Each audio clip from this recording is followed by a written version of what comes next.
reacted to on chapter 17, Against Nature.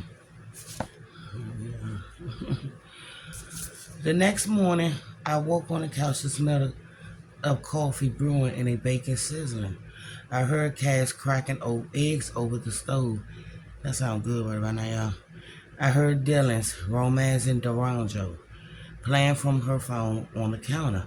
I stretched my arms and overhead and yawned loud enough for her to hear.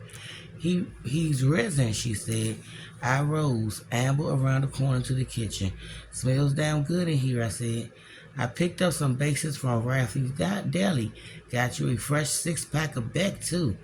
To what do I owe this generous display? She glanced over her shoulder, a smile in her eye. She wore black leather pants and a Clash t-shirt with Simon on, smashing his guitar. Dark eyeliner circled her wide eyes. Crimson lipstick was painted across her mouth. It hadn't taken her long to assimilate back to her city look. I watched her scramble the eggs and turn the bacon, resist the urge to grab a slice from the skillet. I poured some coffee, then reached into the fridge and grabbed a Beck's. It would have felt rude not to. I was thinking last night in bed, she said. You don't have to keep doing this for me. I mean, it's not like you're getting paid, and now I put that boy in danger too. No, you didn't, I said. I did. I was warned and I ignored it. That's why Stevie was threatened.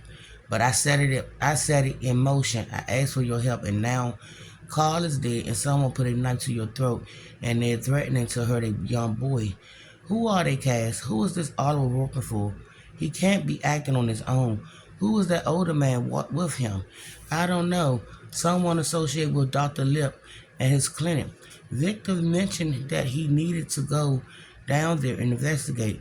We were going to go together and make it a little getaway from the upstate winter, but we never made it. So you knew about BOV, I asked, before your friend helped you back into those emails? She paused as she turned the bacon, seeming to consider the question. No, she said, I told you. I didn't ask Victor about his work. He made it clear that he didn't want to discuss it while he was immersed. I respected that. He told me a little just what I told you and said that the story was taking him down to Miami. He asked me to come. I was going to lay by the pool. Cass turned off the burner and scooped the eggs and bacon on a spatula and served them on a plate. She handed it to me. Bon appetit. What are you having? Already ate, she said. In all our time together, I still never seen her take a bite off a fork.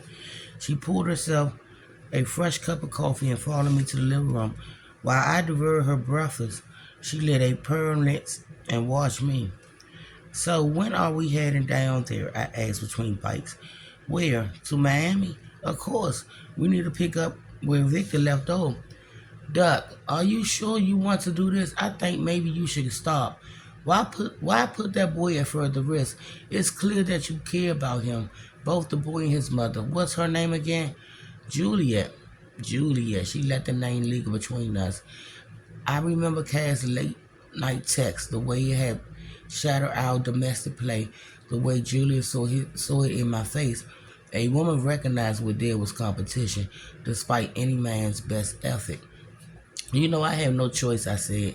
What am I supposed to do? Pretend like nothing happened and stop searching just because someone puts a knife to my throat and sends a threatening letter? She laughed. Actually, yes. That's what a normal person would do. Someone with any sense of mortality. Yeah, well, I took a swig off the Beck rinsed it with a cup of coffee. The parent had always been my favorite way to wait. All right, listen, she said. Before we go down there, I need to talk to Carl's wife, Yuli. She's a sweetheart. I know she was worried about what our men were working on. For some reason, it turns out, she and Carl, they were the sweetest couple you ever seen. They've been through hell together and they made it out. He should have kept quiet, I said. Some people can't help themselves. Wait a minute, y'all. My back is killing me. The bar was no longer a crime scene. The yellow tape was boiled in a trash can in the corner. Yuli was sweeping when we entered a little before noon. She glanced up and seeing Cass stopped and leaned against the broom for support. Her eyes began to well, but she blinked away the tears with a shake of the head. A silence stretched between the two women. "Our stupid man," said Yuli. "Dumb bastard," said Cass. They went to each other and embraced in the center of the room. They held the hug while I lingered on the doorway. Yuli whispered something in Cass' ear and she nodded and released her and stepped back and looked over her shoulder at me. "Yuli Kruger, Duck Golly," said Cass. "We met," said Yuli. "We have. It's nice to see you again." "Not nice at all," she said. Then to Cass she asked, "Would you like a drink?" We took the stools next to the taps while Yuli went around the bar. I watched her wide, elegant frame move with that same unhurried grace. Yuli wore a long peasant dress, washed almost colorless, with a brown leather string wrapped around her ankle waist. The neck was open and untied, and her full chest breathed broadness. She placed both hands on the bar top before us. "What can I get you?" she asked. "Just an orange juice," said Cass. "Thank you, Yuli." A beer for me, please," I said. She pulled out drinks and pushed them in front of us and then crossed her arm and looked at Cass. "So how do you know this one?" she asked. "He's my partner. I asked him for help. I hope that's okay, Yuli." "You should have told me first." "I know, I'm sorry," said Cass. "After Victor died, I was so messed up. I knew he didn't jump. I called Duck the next night and he came upstate and I told him what happened. I mentioned Victor's project was called and so that's why you were here, said. "That's why you was here," said Yuli. "That's why," I said. "I should have told you," said Cass.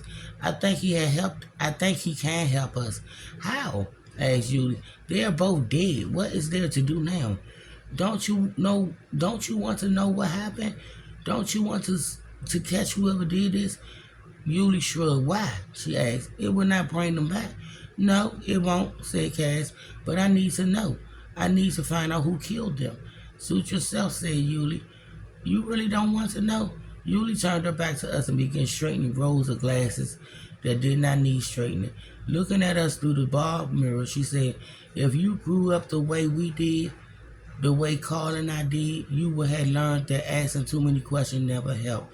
It only brings more trouble." I reminded Carl of this. I told him to keep quiet, but he wouldn't listen. Victor got him too excited. He convinced him they were crusaders. It was so stupid. "It's an important story," said Cass. "It should be exposed." "Exposed?" Yuli snorted. "Who cares? The doping is everywhere. Why doesn't matter anymore? Why do you care?" "I care about finding out who killed the man I love," said Cass. "You should too." The woman made eye contact through the mirror. Yuli gave a pained smile and nodded and turned away. "So what do you want to know?" she said. "How do you expect me to help you?" "How did Carl know these things?" asked Cass. "How did he hear about Dr. Lip Clinic in Miami? How did he know about the athletes he treated?" Yuli removed a wine glass from the shelf. She opened a fridge beneath the liquor and brought out a bottle of cold white wine. She uncorked it and filled the glass, then topped it off with a splash of soda. She took a sip and gave me a withering once over. "That night, did you talk to my husband?" "A bit," I said. "Not about any of this, though. We mostly talked about music." "Oh." "Carl was cranking the motorhead," I said. "We bonded over Lemmy. God, he had such shit taste in music." Yuli said to Cass, "How did Carl know about the things he told Victor?" She ignored her friend, and then she got up to go to the bathroom. When she came out, someone hit me on the back of the head. I was out cold. "And then he went to call," she said. "Who do you think it could have been?" I asked. Now she turned back to Cass. My husband was rather famous in certain circles," she said. "In anti-doping circles, he was a case study. You can Google him and see." I told Carl that, but he could not see it that way. "I think he liked the attention." "Do you think he was exploited?" asked Cass. "Of course he was. I told him that. but he did not care. My husband was easily seduced by the media. Many are, I suppose. So because of the stature in those circles, people told him things. Yeah, he became he became someone others will reach out to. He was like the face of a movement. People sent him things, information, gossip. He never did anything about it until Victor came. How did they meet? I asked. I told you, said Cass, though, through his friend, that restaurant, Mickey Knight. He introduced him. Oh, yes, Cocky Mick, said Yulie.